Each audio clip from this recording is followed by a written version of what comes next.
तपोभूमि छत्तीसगढ़ में महानदी के समीप स्थित चंपारण के वन में भारद्वाज गोत्र के तेलंगन ब्राह्मण परिवार में इल्लम्मा गारू जी की कोख से महाप्रभु श्री वल्लभाचार्य जी ने जन्म लिया था।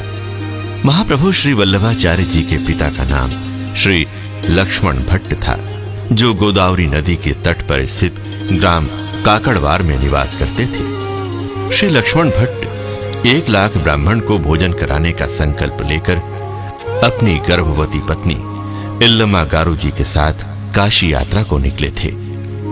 प्राचीन काल में दक्षिण भारत से उत्तर भारत जाने का मार्ग छत्तीसगढ़ से ही होकर जाता था। सपत्नीक श्री लक्ष्मण भट्ट अपनी टोली के साथ यात्रा करते जब संध्या के समय तपोभूमि छत्तीसगढ़ में महानदी के समीप स्थित चंपारण पहुंचे तो उनकी पत्नी इल्लम्मा गारू जी को अचानक प्रसव पीड़ा होने लगी। चंपारण के घनघोर निर्जन वन में असहनीय प्रसव पीड़ा को सहते हुए रात्रि के अंधेरे में इल्लम्मा गारू जी ने 8 मासी निश्चेतन बच्चे को जन्म दिया। रात्रि के अंधेरे में बच्चे में कोई हलचल न होने के कारण श्री लक्ष्मण भट्ट और इल्लम्मा गारू जी अधूरे मास के प्रसव के कारण अपने बच्चे को मृत समझकर इसे देव इच्छा मान लिया और कठोर मन से अपने बच्चे को शमी वृक्ष के नीचे पत्तों से ढककर वहां से चौड़ा नगर जा पहुंचे।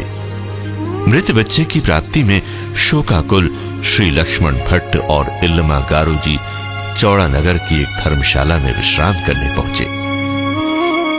अर्धरात्रि को सोए हुए श्री लक्ष्मण भट्ट को स्वप्न में भगवान विष्णु जी आज्ञा देते हैं कि मैं आपके पुत्र के रूप में चंपारण के घनघोर वन में प्रकट हुआ हूं, आप आकर मुझे यहां से ले जाएं।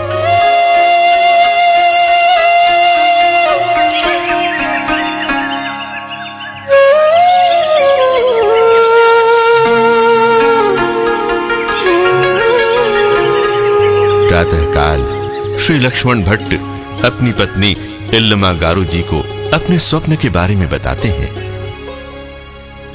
जिसे सुनकर इल्लम्मा गारू जी पुनः चंपारण के उस स्थान पर चलने को कहती हैं जहां अपने बच्चे को मृत मानकर छोड़ आए थे। श्री लक्ष्मण भट्ट अपनी पत्नी इल्लम्मा गारू जी के साथ पुनः चंपारण के घनघोर वन में उस स्थान पर जाते हैं जहां शमी वृक्ष के नीचे उसी स्थान पर वो बालक जीवित रहता है और नवजात बालक के चारों ओर दिव्य और अलौकिक प्रकाश लिए अग्नि प्रज्वलित हो रही थी, जिसके बीच में वो नवजात बालक किलकारी लेकर खेल रहा था।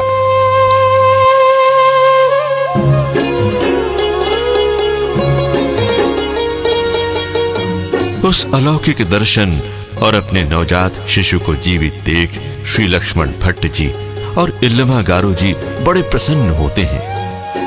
माता इल्लम्मा गारू जी बड़े प्यार और स्नेह पूर्वक अपने बालक को सीने से लगाकर स्तनपान कराती हैं। चंपारण के उसी निर्जन वन में बालक का नामकरण और जातकरण के संस्कार किए गए और बालक का नाम वल्लभ रखा गया, जो बड़े होने पर सुप्रसिद्ध महाप्रभु श्री वल्लभाचार्य और पुष्टि मार्ग के संस्थापक हुए। महाप्रभु श्री वल्लभाचार्य को अग्निकुंड से उत्पन्न स्वरूप वैष्णव नर का अवतार माना जाता है।